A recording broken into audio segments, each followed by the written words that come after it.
नमस्कार दोस्तों, बहुत बहुत स्वागत है आपके अपने चैनल द पोस्ट ग्रेजुएट गुरु पे। और आज हम लोग करने वाले हैं इन्वेस्टमेंट अकाउंट्स का फर्दर एक टॉपिक में और आगे बढ़ेंगे हम लोग। ठीक है।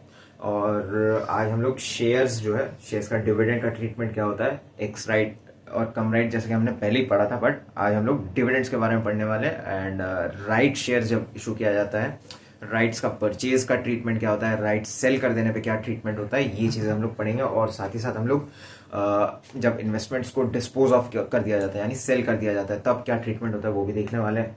तो और एक क्वेश्चन, आज क्वेश्चन भी सॉल्व होगा। ठीक है। एक क्वेश्चन या दो क्वेश्चन देखते हैं कितना हो पाता है, पहले टाइम के हिसाब से देखा जाएगा। ठीक। बट इससे पहले कि हम लोग शुरू करें, अगर आप मेरे चैनल पर नए हैं तो प्लीज़ आपसे रिक्वेस्ट है जल्दी से सब्सक्राइब कीजिए एंड बेल आइकन दबाना मत भूलिएगा, ताकि आपको टाइमली नोटिफिकेशन मिलता रहे। एंड अगर वीडियो आपके लिए यूजफुल है तो मोस्ट डेफिनेटली एक सेकंड लीजिए और लाइक कर दीजिए वीडियो को, बहुत बहुत हेल्प होता है। ताकि और मैं चाहता हूँ कि ये वीडियो सब स्टूडेंट्स तक पहुँचे। ठीक है। तो चलिए और टाइम वेस्ट नहीं करेंगे और आज का क्लास शुरू करता है।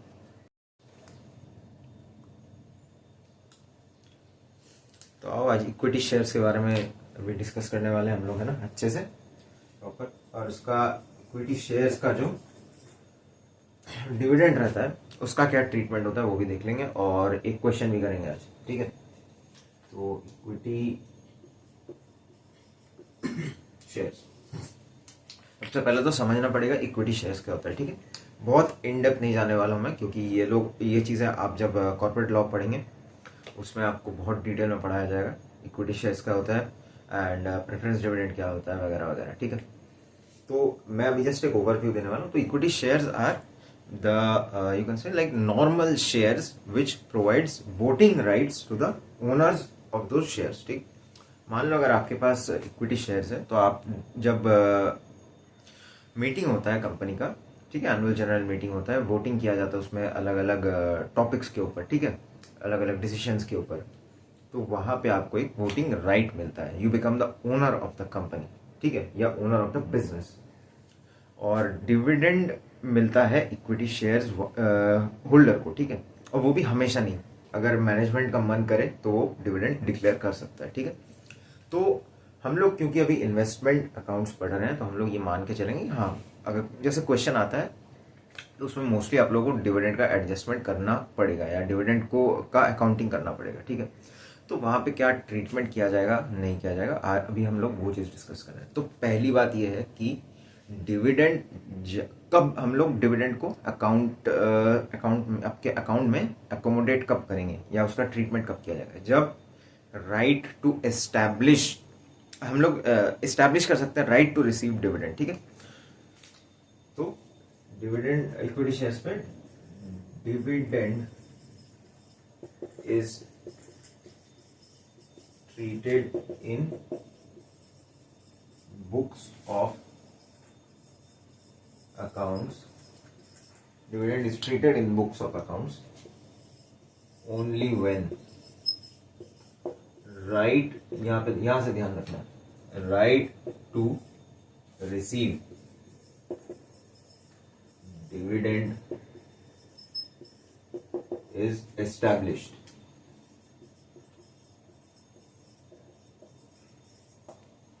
ठीक है। Right to receive dividend is established.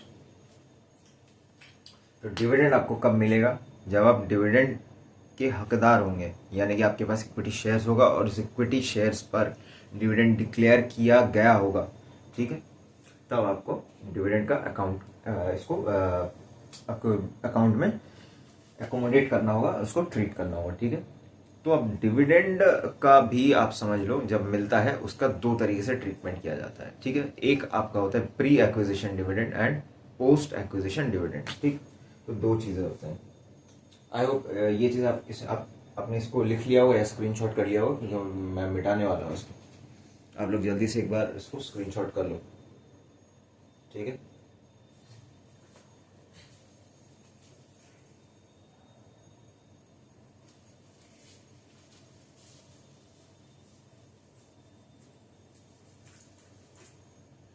आ जाओ फिर। Pre and post acquisition dividend. ठीक है। डिविडेंड के दो सिनेरियोज हो सकते हैं।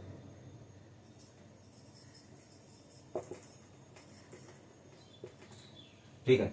अच्छा, प्री एक्विजिशन डिविडेंड में भी आप इसको ऐसे देख लो कि जब प्री एक्विजिशन डिविडेंड, पहली बात तो एक चीज देखो कि प्री एक्विजिशन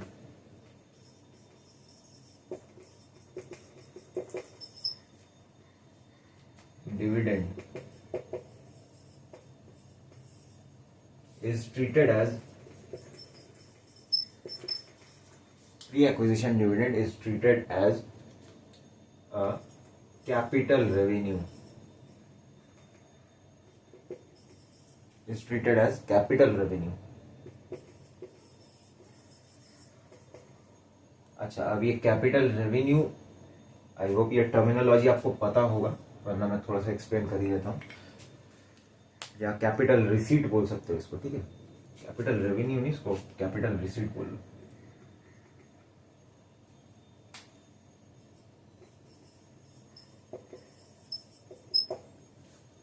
गलती से मैंने कैपिटल रेवेन्यू लिखा था, कैपिटल रिसीट होगा। तो कैपिटल रिसीट क्या होता है, सबसे पहले समझो। Capital receipts are those, let's say, gains या those incomes which are other than from the normal course of business, ठीक है। एनी रेवेन्यू अर्न और any gains earn that are from other than the normal business operations, ठीक है, तब उसको capital receipt बोल सकते हैं हम लोग। अच्छा, तो इसको हम लोग कैपिटल रिसीट क्यों क्लासिफाई कर रहे हैं प्री एक्विजिशन डिविडेंड को? क्योंकि आप एक चीज समझो, आपका मान लो एक कंपनी था, उसने डिक्लेयर किया, एक्स कंपनी है, ठीक है, एक्स लिमिटेड, उसने अपना डिविडेंड डिक्लेयर किया 1 अप्रैल को, ठीक, 1 अप्रैल। उसके बाद मई का महीना आया, ठीक है, फिर आगे चले, जून का महीना आया। आपने क्या किया, यहाँ पे मिस्टर ए, ठीक है, मिस्टर ए ने कुछ शेयर्स परचेज किए 1 जून को, मान लो 1 जून को शेयर्स परचेज किया।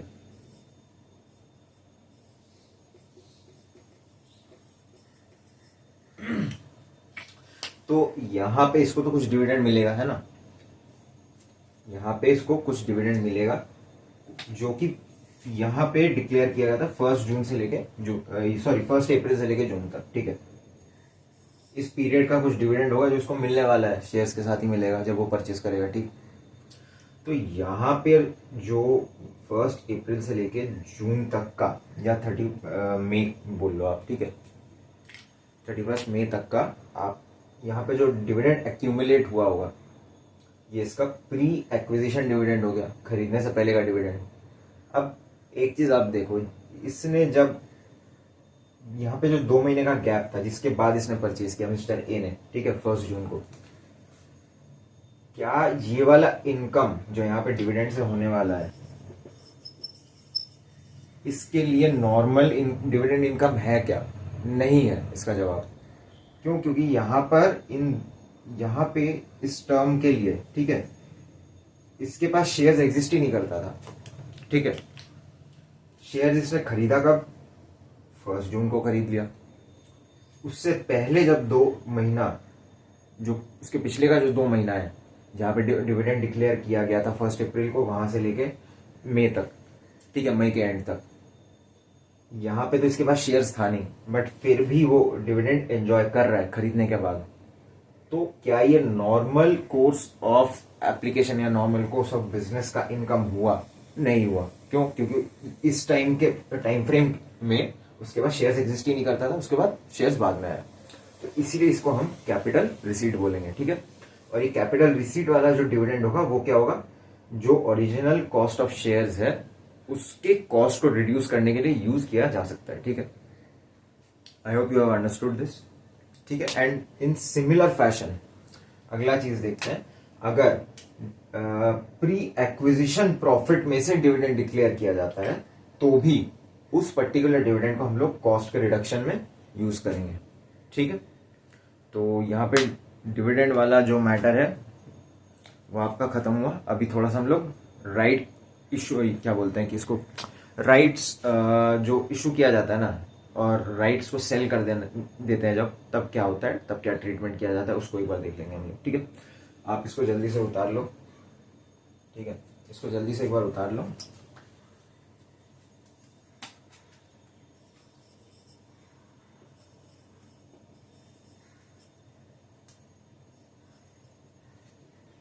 कैपिटल रिसीट होगा, ठीक है, इसको जल्दी से उतार लो एक बार, और स्क्रीनशॉट वगैरह जो करना कर लो, ठीक है। चलो इसको मिटाते हैं।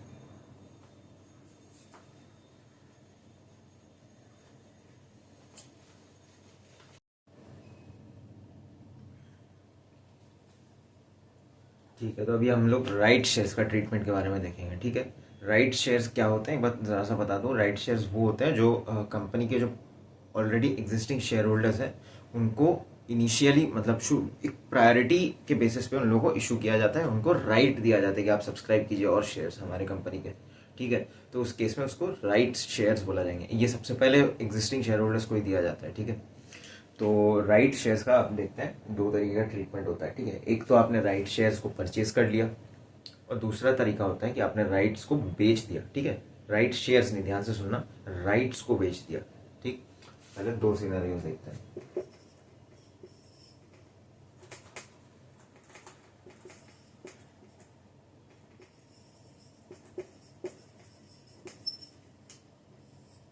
ठीक, राइट शेयर्स का क्या होगा, दो सिनेरियो होगा, ठीक है।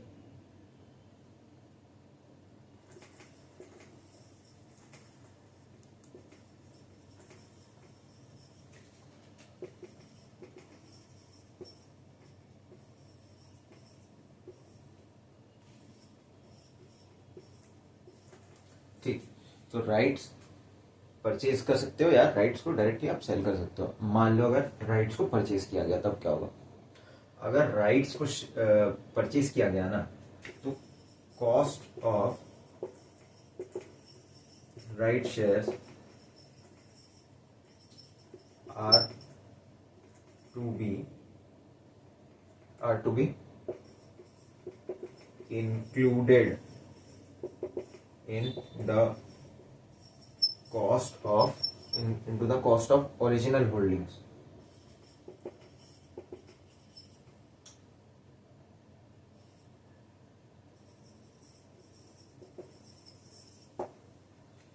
ठीक, अगर राइट शेयर्स आपने परचेज कर लिया तो उसके जो कॉस्ट है उसको हम लोग इंक्लूड कर लेंगे। कहाँ पे, नहीं, कॉस्ट ऑफ ओरिजिनल शेयर्स के। ओरिजिनल जो शेयर होल्डिंग था आपके पास, मान लो इनिशियली 200 शेयर्स थे, किसी कंपनी ने, एक्स कंपनी ने मान लो 1:1 के रेशियो में बोला राइट्स दे रहा है, तो टेक्निकली आपके पास और 200 आ गया। तो मान लो अगर इन 200 राइट शेयर्स को आपने कर लिया परचेज, तो इसका जो कॉस्ट होगा ना, वो इस ओरिजिनल 200 शेयर्स का जो कॉस्ट था उसी में इंक्लूड कर दिया जाएगा, ठीक। अच्छा, अब देखते हैं दूसरा सिनेरियो जहां पे राइट्स को सेल कर दिया जा रहा है, ठीक।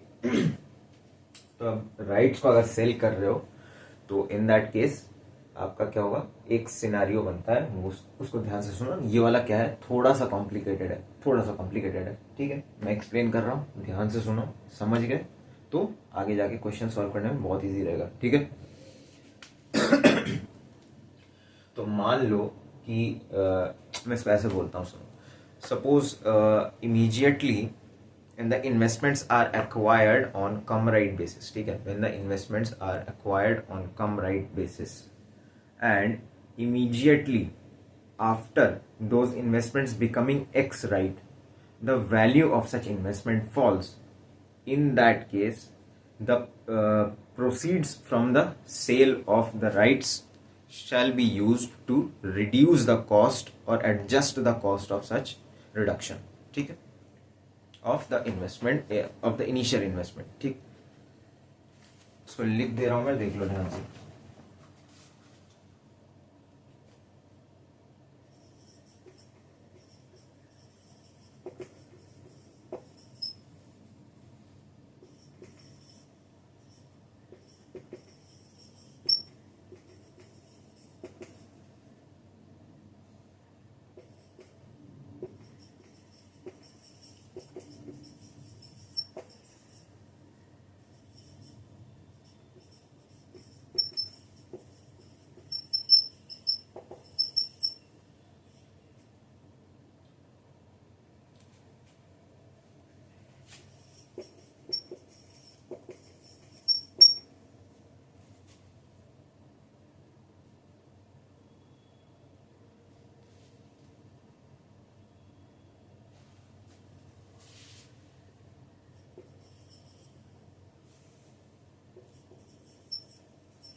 ठीक है।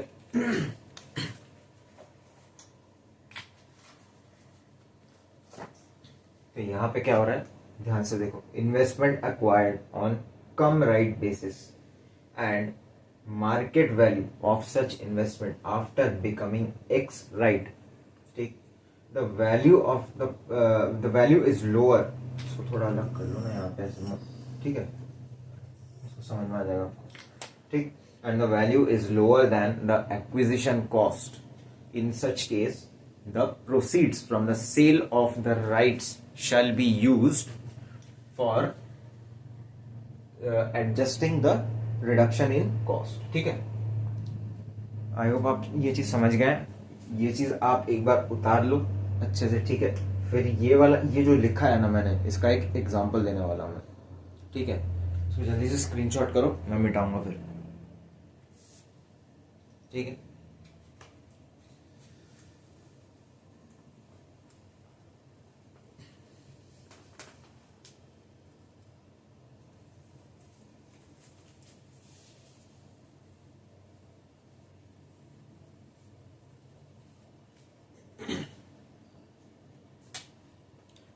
ठीक है, मान लो एक पर्सन था, ठीक है, मिस्टर एक्स,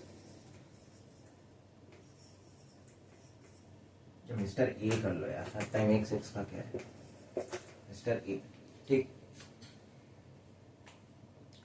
मिस्टर ए ने परचेज कर रखा था 200 shares of a certain company, ठीक है।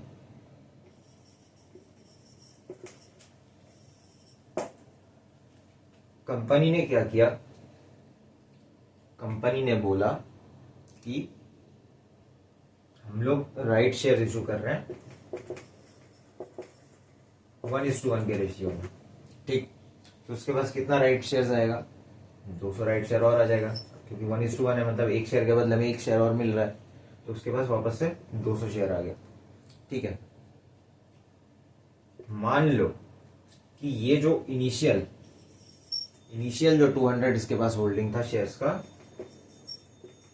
वैल्यू उसका है 50,000, ठीक। इसका वैल्यू है मान लो 50,000 कम राइट बेसिस के ऊपर। अब ये जो जब राइट्स इशू किया गया ना यहाँ पर, तो मिस्टर ए जो था, इसने कहा भाई नहीं चाहिए मेरे को, मैं बेच दूंगा, इसने बेच दिया, मान लो 15,000 में बेचा,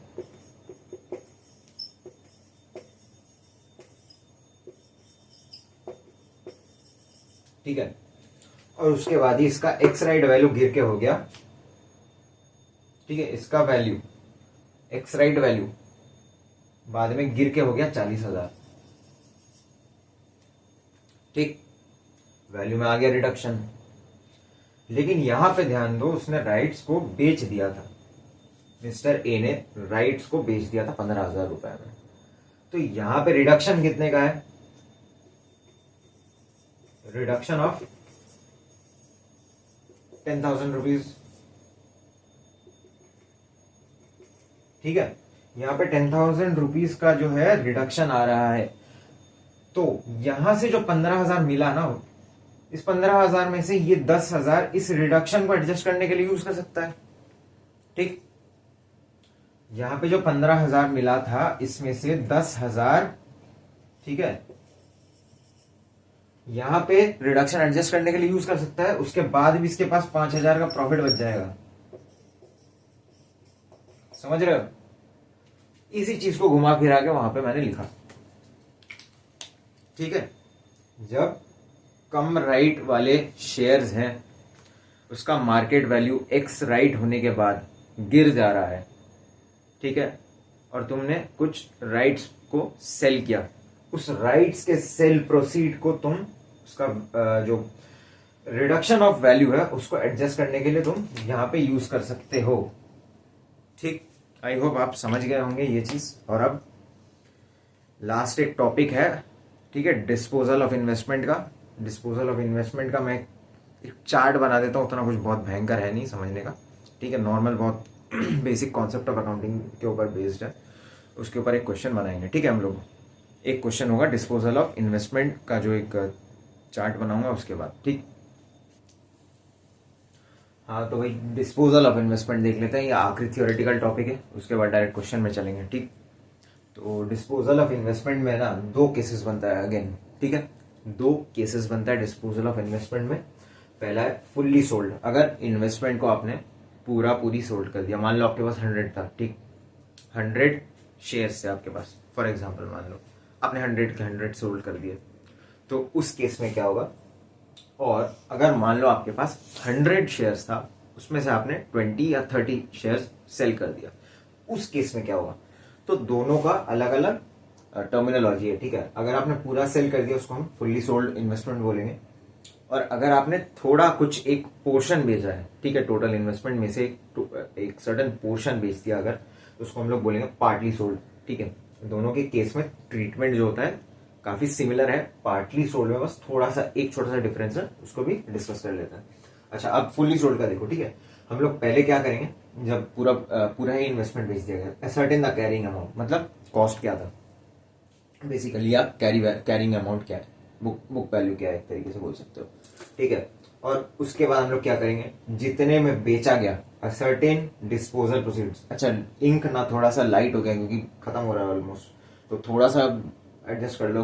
ठीक है, तो सर्टेन द डिस्पोजल प्रोसीड्स। ठीक, हम लोग पहले क्या करेंगे, कॉस्ट को असर्टेन करेंगे, फिर डिस्पोजल प्रोसीड असर्टेन करेंगे। ठीक है, अब अगर डिस्पोजल से तुमको जितना पैसा मिला वो तुम्हारे कॉस्ट से ज्यादा हुआ अगर, तो तुमको हो गया प्रॉफिट। ठीक है, जो सेल्स प्रोसीड्स है अगर वो कॉस्ट से ज्यादा हुआ तो तुमको प्रॉफिट हो गया, और अगर सेल्स प्रोसीड्स जो है वो कॉस्ट से कम हुआ अगर, उस केस में तुमको लॉस हुआ, एडजस्ट कर लो पीएल में। और अगर प्रॉफिट हुआ तो भी उसको पीएल में भेजना है। ठीक, ये हो गया तुम्हारा फुल्ली सोल्ड के केस में। और अगर पार्टली सोल्ड का बात किया जाए तो यहाँ पे थोड़ा सा हम लोग को मेहनत ज्यादा करना पड़ेगा। क्यों? क्योंकि प्रोपोर्शनेट सेल किया जा रहा है। ठीक, एक पूरा इन्वेस्टमेंट का लॉट नहीं सेल किया जा रहा है, उसमें से एक सर्टेन पोर्शन सेल किया जा रहा है। अब जब पोर्शन सेल किया जा रहा है वहां पे आ जाता है कि फीफो एंड एवरेज मेथड वाला केस आ जाएगा कि भाई कौन सा पोर्शन कितने कहाँ से शुरू, एकदम पहले जो खरीदा था उसमें से कुछ बेच रहे हो, आखिरी में जो खरीदा था उसमें से बेच रहे हो, तो उस चीज को हमें असर्टेन करना पड़ेगा। ठीक है, क्या है, ascertain proportionate carrying amount with FIFO या एवरेज मेथड। ठीक, फीफो मतलब फर्स्ट इन फर्स्ट आउट, जो एकदम शुरू में खरीदा था अगर उससे बेच रहे हो उसका क्या कॉस्ट था वो निकालो, या एवरेज मेथड से निकाल लो। ठीक है, यूजुअली क्वेश्चन में ये चीज मेंशन कर देगा तुमको पहले से ही। ठीक, कि एवरेज मेथड से करना है या फीफो से करना है, कुछ ना बोले तो लगा दो यार एवरेज मेथड से कर लिया करो। ठीक है, तो a certain proportionate carrying amount with FIFO या एवरेज मेथड। ठीक, और फिर again ascertain the disposal proceeds, मतलब सेल करके कितना पैसा आया। फिर से तुम वही चीज करोगे, कंपेयर करो कि सेल्स प्रोसीड्स जो है उससे जितना अमाउंट मिला वो तुम्हारे एक्चुअल कॉस्ट के कितना है, कॉस्ट से ज्यादा है या कम है, ज्यादा हुआ प्रॉफिट है, पीएनएल में एज अ प्रॉफिट दिखा दो। और अगर तुम्हारा सेल्स प्रोसीड जो है वो तुम्हारे कॉस्ट से कम हो गया तो वहां पे क्या हो रहा है, तुमको लॉस हो रहा है, उसको भी अगेन प्रॉफिट एंड लॉस में एडजस्ट कर लो। ठीक है, तो आई होप आप ये चीज समझ चुके होंगे। ये चीज अगर स्क्रीनशॉट करना तो कर लो। ये बेसिक कुछ मतलब क्या बोलूं मैं, बेसिक पॉइंट्स हैं जो आपको ध्यान में रखना है क्वेश्चन सॉल्व करते टाइम। जब आप डिस्पोजल दिखाया जा रहा है, क्वेश्चन में बताया जा रहा है कि सेल हुआ है इन्वेस्टमेंट, ठीक है, तब वहां पे उसका कॉस्ट एंड प्रॉफिट असरटेन करने के लिए आपको ये थोड़ी सी चीजें ध्यान रखना है क्वेश्चन करते टाइम। ठीक है, इसमें जल्दी से स्क्रीनशॉट कर लो। ठीक है, चलो अब करेंगे एक क्वेश्चन।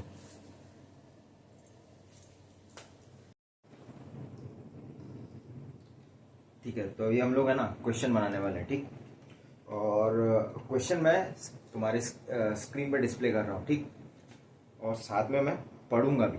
और एक चीज मैं तुमको बता दूं, क्वेश्चन सॉल्व करने का अप्रोच क्या होना चाहिए। ठीक है, क्वेश्चन शुरू करने से पहले ही मैं वो चीज बता रहा हूँ। आप लोग क्या करोगे, क्वेश्चन को एटलीस्ट 2 बार पढ़ोगे। ठीक, एटलीस्ट क्वेश्चन को 2 बार पढ़ोगे, और जो टेक्निकल और इम्पोर्टेंट चीज है ना, कोशिश करो क्वेश्चन पढ़ के उसको टेम्पोररी थोड़ा सा मेमोराइज कर लो। ठीक है, 5-10 मिनट का बात है, थोड़ा देर के लिए वो चीज टेक्निकल चीज है, कुछ इंपॉर्टेंट चीज है, जैसे फेस वैल्यू क्या है किसी शेयर का, या मान लो किसी क्वेश्चन में बोला हुआ है राइट्स शेयर जो है इशू किया गया था, उसमें से कुछ सर्टन पोर्शन उसने राइट सेल कर दिया और सर्टन पोर्शन उसने राइट्स परचेज कर लिया।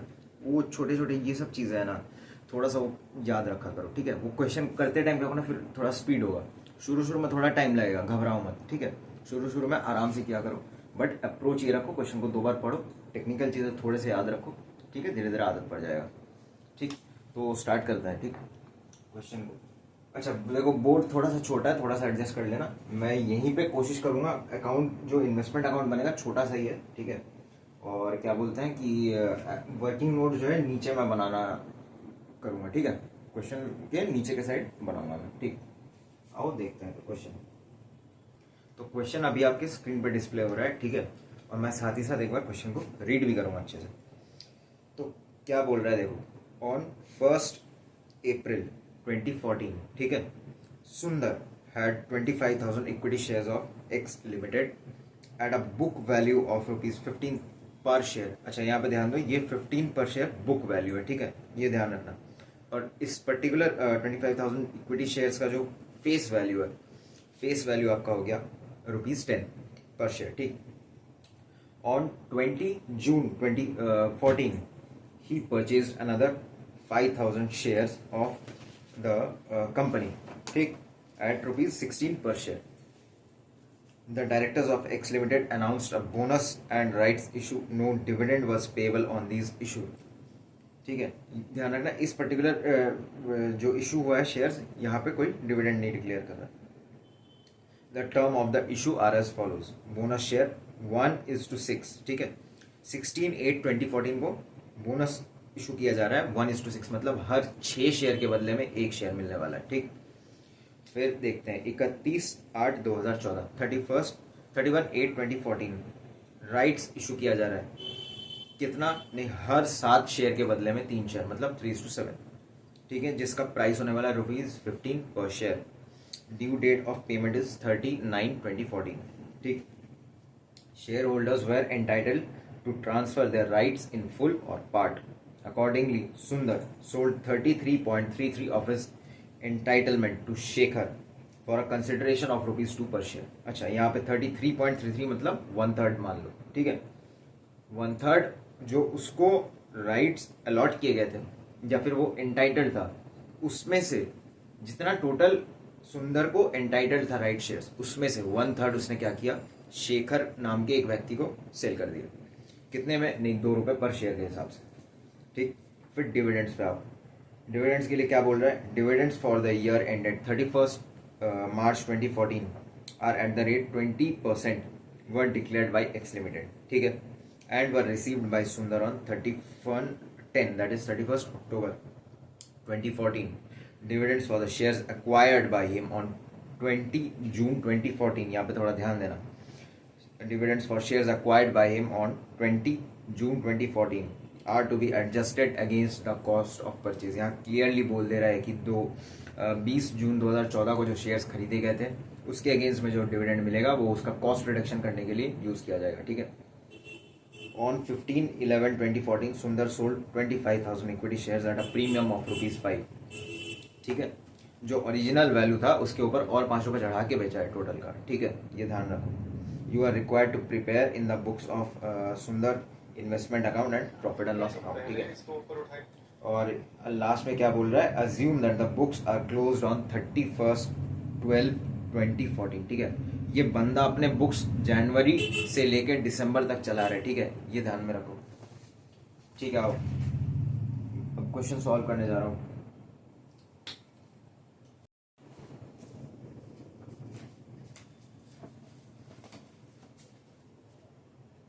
ठीक है, तो देख लो, फॉर्मेट पूरा तैयार कर रखा है मैंने, ठीक है। यहाँ पे क्या होगा, एक डेट का कॉलम आएगा, ठीक है, पर्टिकुलर्स आएगा, नंबर ऑफ शेयर्स का एक कॉलम बनेगा और एक कॉलम बनेगा अमाउंट का, ठीक है। फिर सेम, ये तो डेबिट साइड हो गया। फिर क्रेडिट साइड के लिए similar, date, particulars, number of shares, amount, ठीक है। और ये कहाँ पे बन रहा है, इन द बुक्स ऑफ सुंदर बना रहे हैं हम लोग, ठीक है, क्या, इन्वेस्टमेंट अकाउंट बना रहे हैं, ठीक। अच्छा, नीचे का कुछ पोर्शन मैं ना रखा हूं वर्किंग नोट्स बनाने के लिए, ठीक। यहाँ पे छोटा छोटा वर्किंग नोट्स बनाता हुआ चलूंगा, तुम लोग भी उसको स्क्रीनशॉट वगैरह कर देना, मैं टाइम टू टाइम बता दूंगा, ठीक। अच्छा, आप शुरू करते हैं।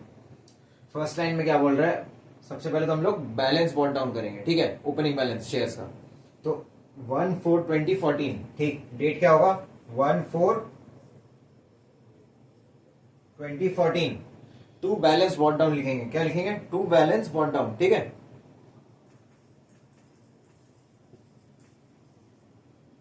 नंबर ऑफ शेयर्स कितना होगा 25,000 शेयर्स, ठीक, 25,000 शेयर ओपनिंग बैलेंस। अमाउंट क्या हुआ, अमाउंट क्या होगा, देखो फर्स्ट लाइन में लिखा हुआ सुंदर है 25,000 equity shares of X limited at a book value of, ध्यान दो, book value of ₹15 per share. तो 25,000 इंटू 15 करेंगे हम लोग, ठीक है, 25,000 इंटू 15 करेंगे, जिसका टोटल अमाउंट कितना आएगा, कैलकुलेट करो एक बार, 3,75,000, ठीक है, 3,75,000, ठीक, 3,75,000। फिर देखो क्या बोल रहा है, on 26/2014, on 26/2014 he purchased another 5,000 shares of the company at ₹16 per share। 5,000 shares और परचेज किया गया 26/2014 को। एंट्री क्या करोगे, टू बैंक, शेयर्स का नंबर कितना होगा 5,000 शेयर्स, अमाउंट कितना आएगा 5,000 इंटू 16 शेयर्स, ठीक है, टोटल अमाउंट कितना आएगा 80,000,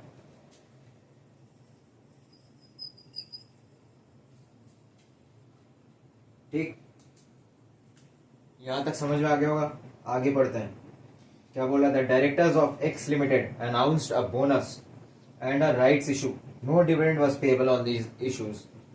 ये जो बोनस और राइट्स है ना जो इशू किया गया, इस पर कोई डिविडेंड पेबल नहीं होगा, ये क्वेश्चन में एक्सप्लिसिटली बोल दिया गया, ठीक, तो ये चीज ध्यान रखना। अच्छा अब आगे देखो, बोनस इशू किया जा रहा है 1:6 के रेशियो में, कब 16/8/2014 को। अब ये 1:6 का रेशियो मतलब क्या हो रहा है कि हर 6 शेयर के बदले में एक शेयर बोनस में दिया जा रहा है, ठीक है, हर 6 शेयर के बदले में एक शेयर बोनस। तो यहाँ पे डेट लिखेंगे हम लोग बोनस इशू का 16/8/2014, ठीक है, 16/8/2014 को बोनस इशू किया जा रहा है। एंट्री क्या होगा, to bonus, number of shares कितना होगा 5,000, ठीक है, 5,000 शेयर्स बोनस इशू किया गया, तो हम लोग 5,000 लिखेंगे। यहाँ अमाउंट नहीं आएगा, ध्यान रखना, ये ब्लैंक रहेगा अमाउंट वाला, क्यों, क्योंकि नहीं बोनस शेयर्स है, फ्री में मिलता है। तो अगला चीज क्या बोल रहा है, राइट्स इशू हुआ है। राइट्स इशू कब हुआ है, राइट्स इशू देखो 31/8/2014 को राइट्स इशू किया गया है, कितने रेशियो में, 3:7, मतलब हर 7 शेयर के बदले में, हर 7 शेयर के बदले में 3 शेयर दिया जा रहा है, ठीक है। अच्छा बोनस जो है 5,000 का जो नंबर ऑफ शेयर्स आ रहा है ना, इसका एक बार एक काम करते हैं, इसका कैलकुलेशन कर लेते हैं, ठीक है, ये वाला छूट गया मेरे से, अभी कैलकुलेशन कर ले रहा हूं बोनस शेयर्स का कैसे आ रहा है। देखो अब शेयर्स के क्या बोला है, बोनस शेयर्स का, ठीक है, ध्यान दो, बोनस शेयर्स का कैलकुलेशन कर रहा हूं कि 5,000 का नंबर ऑफ शेयर्स कैसे आ रहा है, ठीक है। ये वर्किंग्स तुमको दिखाना होगा एग्जाम के टाइम, ये चीजें कैलकुलेशंस करके दिखाना होगा, ध्यान दो, वरना मार्क्स काटा जाएगा, ठीक है, प्रेजेंटेशन पे ध्यान देना है। तो बोनस शेयर्स कितना आएगा, ओरिजिनल शेयर तुम्हारे पास कितना था 25,000 शेयर, ठीक है। अब बोनस जब इशू करेगा हर 6 के बदले में बता रहा है एक शेयर देगा, मतलब 25,000/6, 25,000 divided by 6, right, plus 5,000 share और आएगा, प्लस 5,000 शेयर कहां से आ रहा है, शेयर परचेज किया था वो भी तो ऐड करोगे ना, ठीक है। बोनस बोल रहा है कि टोटल जितना शेयर का होल्डिंग है उसका 1/6 दिया जा रहा है, ठीक है। तो टोटल शेयर अभी इसके पास कितना है 25,000 का, बैलेंस जो ओपनिंग बैलेंस जो था उसका 25,000 लेंगे, बाद में 20/6/14 को 5,000 का शेयर परचेज और किया बंदे ने, ठीक है, तो उसको भी इंक्लूड करना होगा। टोटल कितना हो रहा है 30,000 डिवाइडेड बाई 6, 5,000 आ रहा है, ठीक है, बोनस शेयर 5,000 आ गया तुम्हारा। अच्छा अब राइट्स का देखते हैं, राइट्स देखो क्या 31/8/2014 को राइट्स इशू किया गया। ठीक,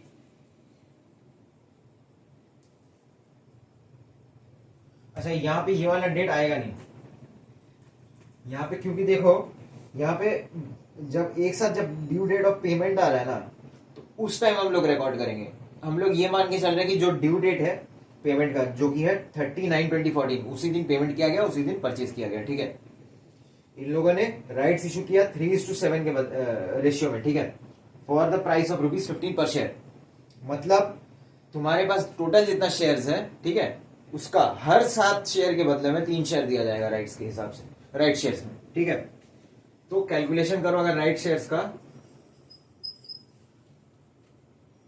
कितना आ रहा है देखो, 25,000 शेयर, ओपनिंग बैलेंस का 25,000 शेयर, बाद में परचेज और किया 5,000 शेयर लेंगे, फिर बाद में एक बोनस भी इशू हुआ था 5,000 का, ध्यान रखो, वो भी इंक्लूड करना है।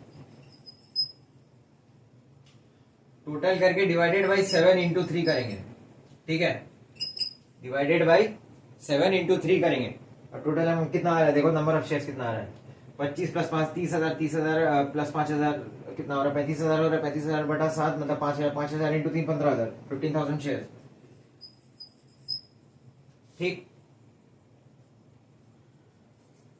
15,000 शेयर आ रहा है टोटल नंबर ऑफ शेयर। अब आगे पढ़ो, देखो क्या बोल रहा है, share holders were entitled to transfer their rights in full or in part. Accordingly Sundar sold 1/3 या फिर 33.33% भी बोल सकते हो। ठीक है, Sundar sold 33.33% of his entitlement to Shekhar for a consideration of ₹2 per share. उसने, सुंदर ने क्या किया, 1/3 टोटल जो राइट्स उसको एंटाइटल था उसका 1/3 यानी कि 15,000 शेयर्स का 1/3 5,000 शेयर्स क्या किया उसने, सेल कर दिया। किसको, शेखर को। कितना कंसिडरेशन पे, ₹2 पर शेयर के हिसाब से।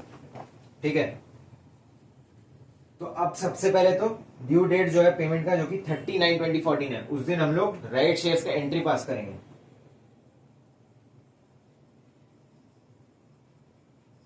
39/14 को। ठीक है, टू बैंक करके लिखेंगे। क्या लिखेंगे, to bank. Right shares purchase किया, यहाँ पे जैसे ब्रैकेट लगाओ, लगा के राइट्स परचेज लिख दो।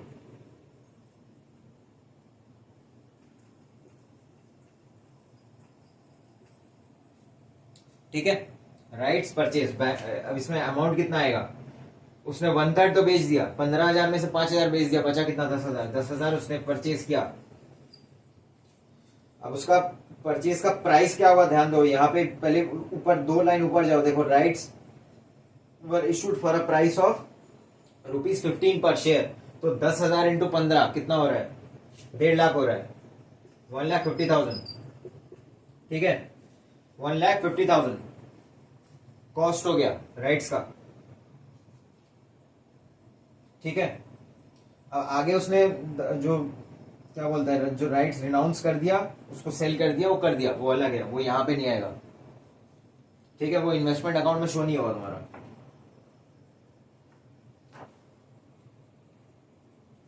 ठीक है, अब आगे बढ़ते हैं। ठीक, डिविडेंड्स के बारे में क्या बोल रहे हैं, देखो, dividends for the year ended 31/3/2014 at the rate of 20% were declared by X Limited and received by Sundar on 31/10/2014. Sundar को कब रिसीव हुआ, 31/10/2014. Dividends for the shares acquired by him on 26/2014 are to be adjusted against cost of purchase. मतलब ये यहाँ पे जो 20/6/2014 को देखो, जो परचेज किया गया 5,000 शेयर ना, उसका जो डिविडेंड मिलने वाला है उसको इसका कॉस्ट रिडक्शन के लिए इस्तेमाल करने वाला है। ठीक है, तो उसका एक बार डिविडेंड जो है उसको कैलकुलेट करेंगे, बट उससे पहले 5 सेकंड लो, इसको स्क्रीनशॉट करो या पॉज करके उतार लेना, उतार लो, 5 सेकंड है तुम्हारे पास। वर्किंग्स मिटाऊंगा, मिटा के जो राइट शेयर्स के जो क्या बोलते हैं, जो राइट शेयर तो नहीं, सॉरी, 20/6/2014 को जो परचेज किया था उसके अगेंस्ट में जो डिविडेंड मिल रहा है उसको वहां पे लिखेंगे और उसका कैलकुलेशन भी करेंगे नीचे, ठीक है। इसको जल्दी से कर लो, स्क्रीनशॉट मिटाने वाला हूं मैं।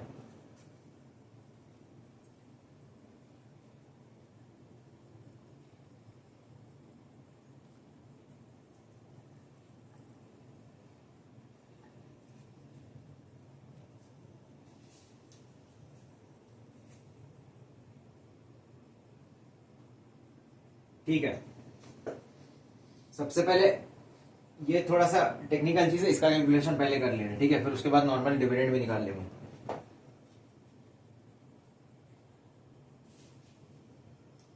तो देखो, ओरिजिनल ये शेयर परचेज कितना किया था, 5,000 शेयर, इसके ऊपर डिविडेंड डिक्लेयर किया है कितना, 20% के हिसाब से।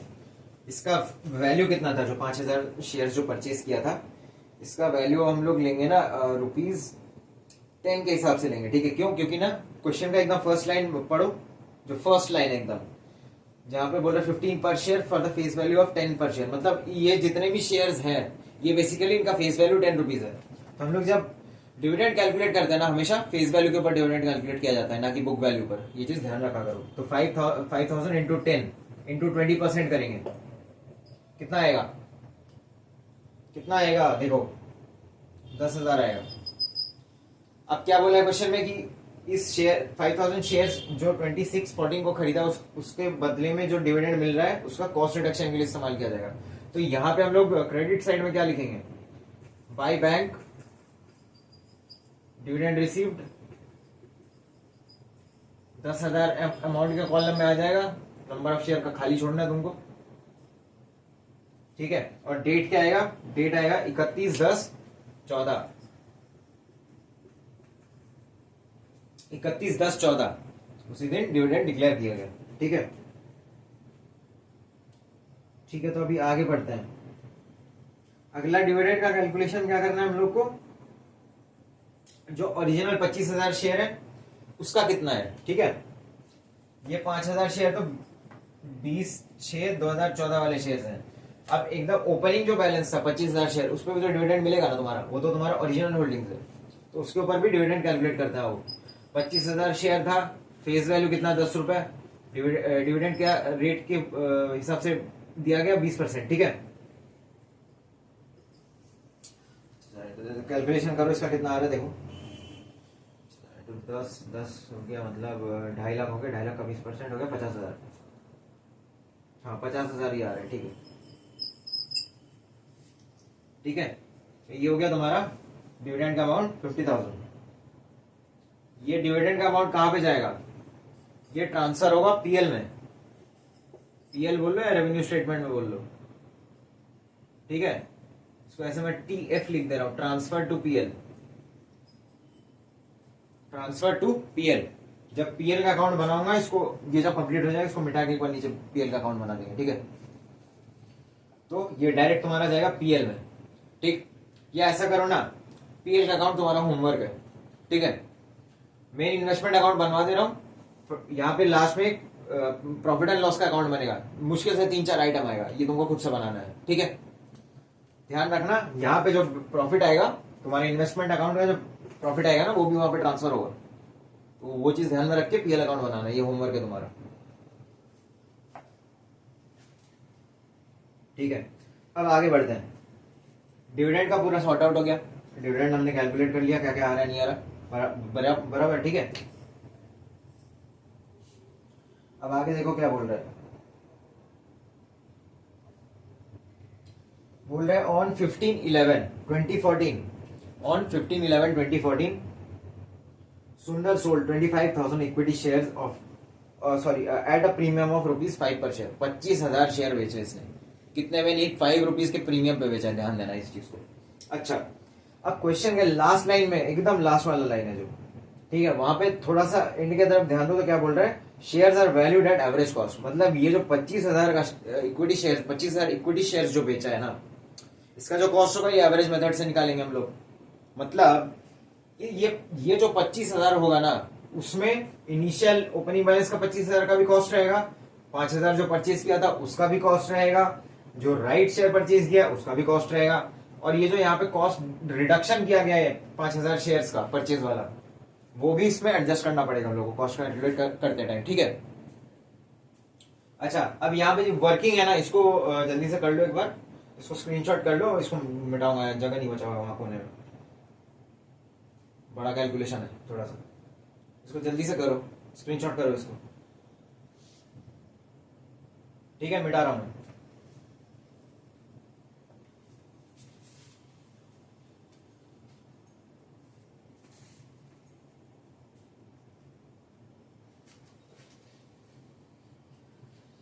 तो बे एक बार देख लो, सेल कब कर रहा है 15, 11, 20, 14 को, तो यहाँ पे एक बार जल्दी से एंट्री कर लेते हैं 15, 11, 14, ठीक है। एंट्री क्या करोगे, बाई बैंक करके आएगा, नीचे क्या करोगे, ब्रैकेट डाल के लिखोगे शेयर सोल्ड, ठीक। कितना बेचा, 25,000, 25,000 शेयर बेच दिया, ठीक है। अब 25,000 शेयर का हम लोग करेंगे कॉस्ट का कैलकुलेशन, कैसे, नहीं एवरेज मेथड से, एवरेज एवीजी लिख रहा हूं, ठीक है, वो समझ लेना, average cost, average cost of share sold,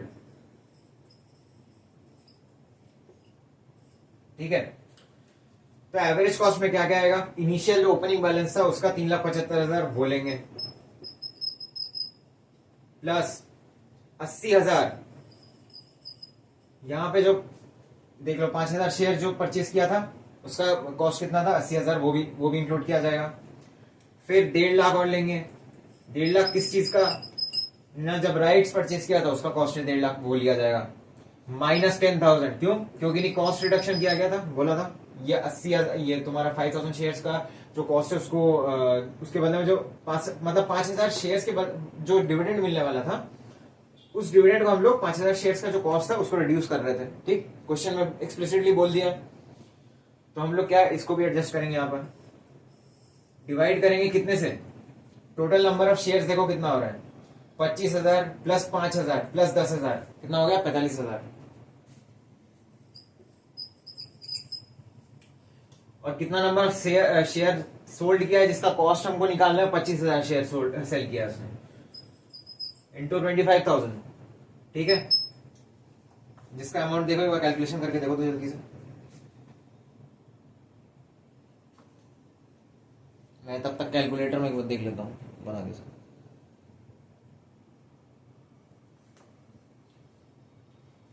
3,30,556 आ रहा है, ठीक है, 330,556 आ रहा है, ये हो गया तुम्हारा एवरेज कॉस्ट 25,000 का, ठीक है। अब एक्चुअल सेल वैल्यू कितना है इसका एक बार देखो, कितने में सेल किया, 5 रुपए का प्रीमियम पे सेल कर रहा है, इसका बुक वैल्यू कितना था, 10 रुपए के हिसाब से, इन शेयर्स का बुक वैल्यू 10 रुपए है, 5 रुपए का प्रीमियम पे सेल कर रहा है, मतलब 15 रुपए के हिसाब से सेल कर रहा होगा, तो तुम्हारा टोटल वैल्यू कितना हो जाएगा, 3,75,000, 3,75,000 का सेल वैल्यू है, कॉस्ट है 3,30,000, प्रॉफिट कितना आ रहा है, ठीक है, प्रॉफिट कितना आ रहा है देखो यहाँ पे 3,75,000 माइनस 3,30,000 556, 3,30,556, प्रॉफिट कितना आ रहा है,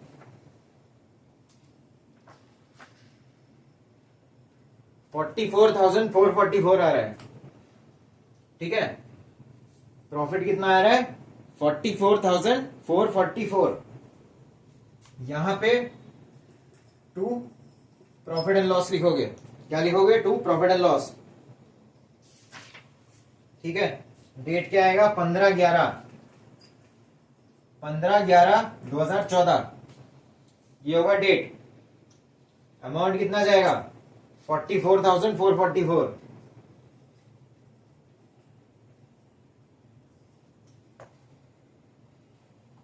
ठीक है। और यहाँ पे तुम लोग इसका बुक कब बंद हो रहा है, मतलब क्लोजिंग कब कर रहा है ये अपने बुक्स का, 31/12/14 को, 31/12/14 को। यहाँ पे क्या करोगे, बाई बैलेंस कैरेट डाउन, ठीक, बाय बैलेंस कैरेट डाउन। कितना शेयर्स बच रहा है देख लो एक बार जल्दी से, कितना बच रहा है? 25,000 में से 25,000 गया, इसको हटा लो। ठीक है, 5 5 10 10 20, टोटल 20,000 शेयर बच रहा है। ठीक है, अब 20,000 शेयर का अपन निकालेंगे कॉस्ट।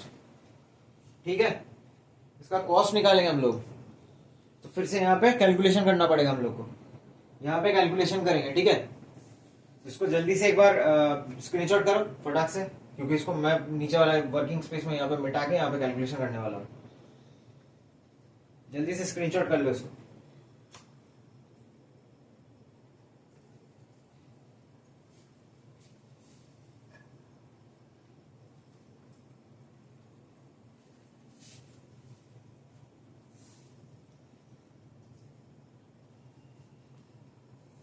ठीक है,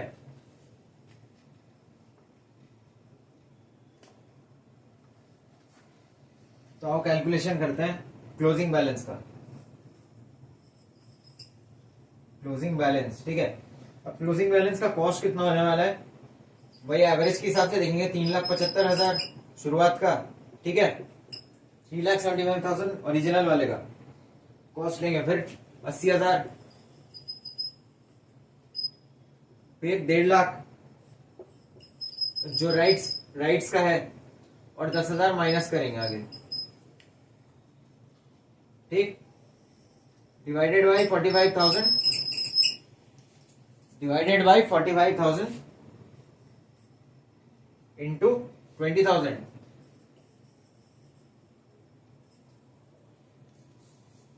कितना आ रहा है वैल्यू देखो इसका, कैलकुलेट करो। 75, 80, 40 हो गया।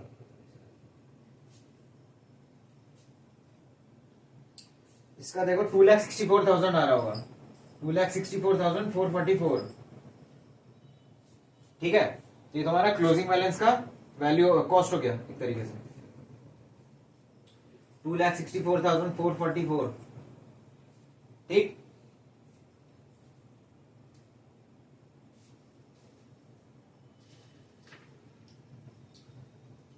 तो अभी इसको टैली कर लो जल्दी से। ठीक है, यहां पे टोटल नंबर ऑफ शेयर कितना हो गया? 45,000। टोटल शेयर कितना हुआ? 45,000। ठीक है ना, और इसका अमाउंट कॉलम का टोटल कितना हो रहा है? 649,444।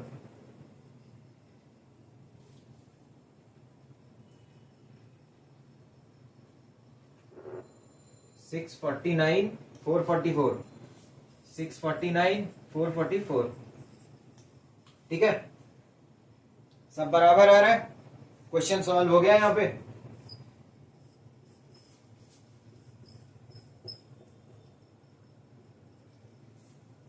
ठीक, वर्किंग भी सारा हो गया।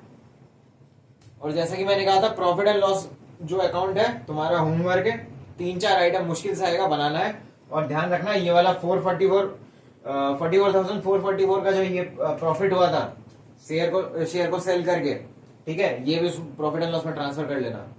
ठीक, तो आई होप आपको समझ में आ गया होगा। बढ़िया क्वेश्चन था इनिशियली एक, ठीक है, एक रिदम बिठाने के लिए, इंट्रोडक्शन के लिए एक बढ़िया क्वेश्चन है। सिंपल क्वेश्चन था, बहुत ज्यादा टेक्निकल कुछ था नहीं। राइट्स इशू का एक, राइट्स सेल और रिनाउंस का, ठीक है, एक केस था इसके अंदर। बढ़िया क्वेश्चन था। ठीक है, आज के लिए इतना ही रखते हैं। ठीक, इसको स्क्रीनशॉट करना है, कर लो।